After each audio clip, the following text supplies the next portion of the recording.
Hello friends, good morning and welcome to my channel, The Risk Management Research. Today I am going to talk to you on Mumbai Storm that we had seen yesterday and the risk. Also, we'll discuss, what is the difference between the Mumbai Storm and the Dubai flood from the risk management point of view. That's the purpose of this small, the discussion.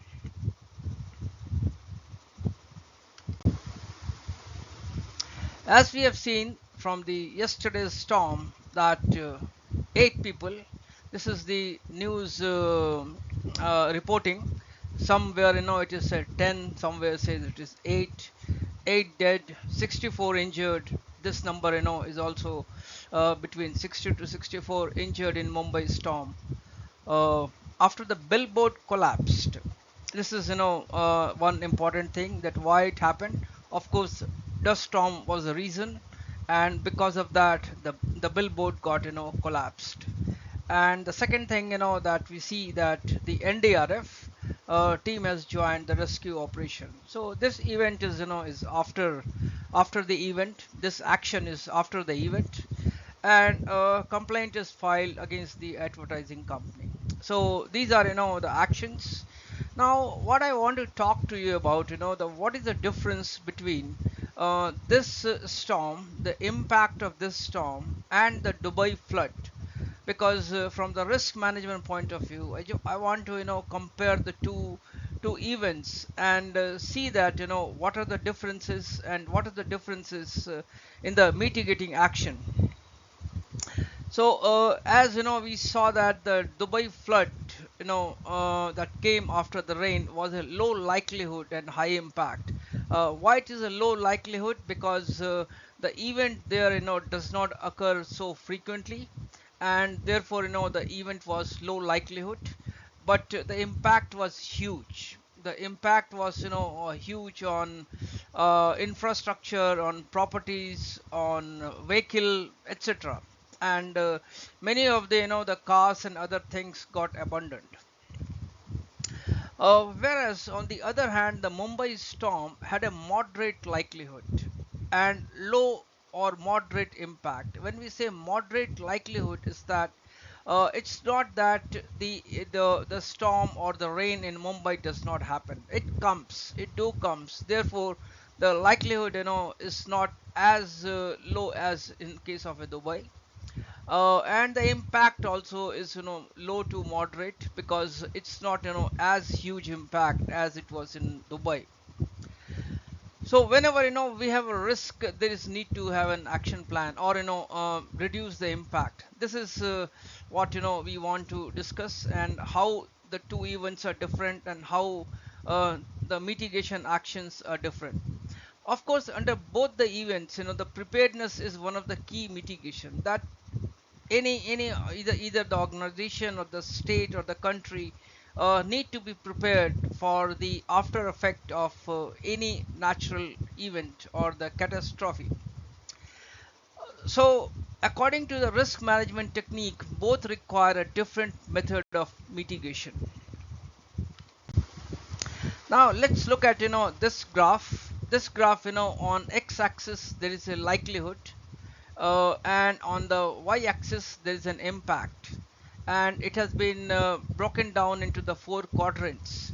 So in this first quadrant, we can see that there is a low likelihood here and low impact. In the second quadrant here, the likelihood increases but the impact remain the low.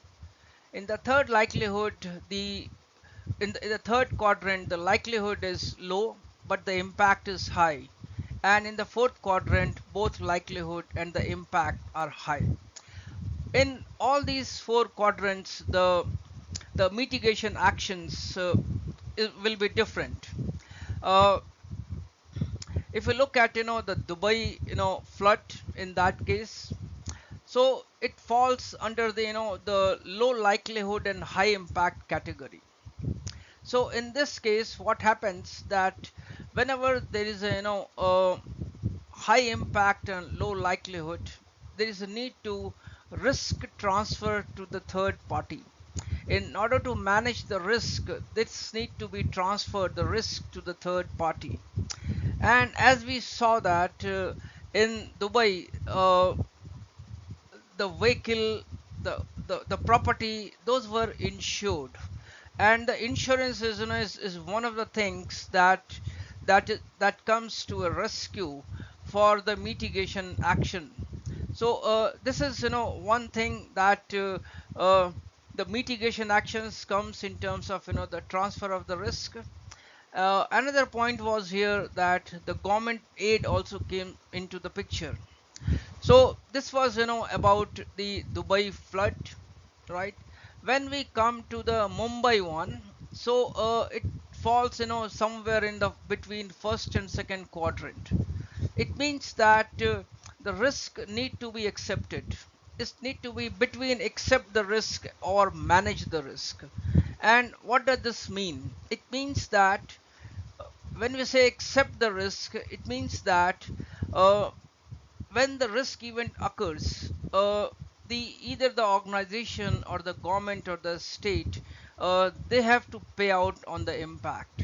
So whatever the losses that occurs or the people that have died, the state or, they need to bear the risk. That's where, somewhere it comes the accept the risk or the manage the risk. So when it comes, things like the billboard falling, it falls, under the category of managing the risk, because those risks, it has gotten, the impact, and this need to be managed, because in this case, as we have seen that the FIR, or they have to be, the question that why it has fallen. Similarly, in other cases like uh, for the preparedness point of view, it need to have, the cleaning of manholes, the cleaning of drainage system, uh, properly having, the infrastructure are part of the management of the risk. So similarly, there could be other examples of management of risk. So these are, the two differences between the two events that occurred between the 2 months, April and May. So in summary, the two incidents are the real life example from the risk management point of view, that I wanted to discuss. As we have seen, that like any other science, risk management, also require a proper attention, and it need to be addressed properly. If there is a change in addressing the risk mitigation plan, there will be an impact on the cost, because then, the cost is going to increase. So different management action plan has got a different cost, so that need to be borne in the mind. So in summary, that's what, is from my side, comparing the two incidences. Let's, stay safe and be risk aware, and try not to have, the action after the event, because such things are very very expensive, and it falls under the category of the crisis management.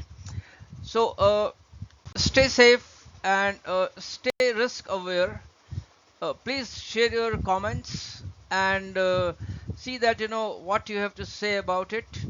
Thanks a lot. Goodbye till I bring, the next video. Thank you.